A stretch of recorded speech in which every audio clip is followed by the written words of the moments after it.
संदीप क्षीरसागर आणि नायब तहसीलदारांची कथित ऑडिओ क्लिप व्हायरल झालेली आहे। ऑडिओ क्लिपमध्ये संदीप क्षीरसागर हे नायब तहसीलदारांना धमकावत आहेत असं ऐकू येत आहे। या ऑडिओ क्लिपमध्ये बीडचे नायब तहसीलदार सुरेंद्र डोके यांना ग्राम रोजगार सेवकाबद्दल तक्रार करू नको म्हणून क्षीरसागर बोलताना दिसतात। पुढारी न्यूज या ऑडिओ क्लिपची पुष्टी करत नाही। हॅलो साहेब नमस्कार सर।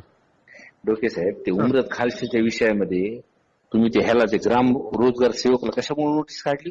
सर ते तक्रार आलेली त्याच्यात। कशाची तक्रार? त्याची तक्रार सही बी आली. काही नाही। हो मग त्याच्यात ज्यांनी- सुनावणी घेतोय त्याच्यात सुनावणी घेतोय आणि हे करतो पुढची प्रोसेस लिखित सर त्याच्यात। डोके, एक तर तुम्ही ना माझ्या मतदारसंघाचा चार्ज मला न विचारता घेतलाय बरं। नाही साहेब त्यात तक्रार आली तुम्हाला नाही चौकशी तर करावं लागलं. नाही तुम्ही एक तर चार्ज मला न विचारता घेतलाय बरं का। तुम्हाला असं वाटतंय ना 6 महिन्यात सरकार आली, तू महाराष्ट्रात कुठं बी असला ना तुला सोडणार नाही बरं का। मी तुला सांगतो, तू हे माझ्या मतदारसंघात तमाशे करू नको बरं का, तुला सांगतो। नाही साहेब आलेलं चौकशी करतो ना, प्रोसेस तर करून घेतो ना। तुझे नाटक मीच बघीन बरं का। मी कुठं जरी गेला तरी तू महाराष्ट्राच्या बाहेर तर जाणार नाही तू। या विषयामध्ये ह्याला बिलकुल अडचण आली नाही पाहिजे गृह रोजगार सेवकला बरं का। करून घेतो।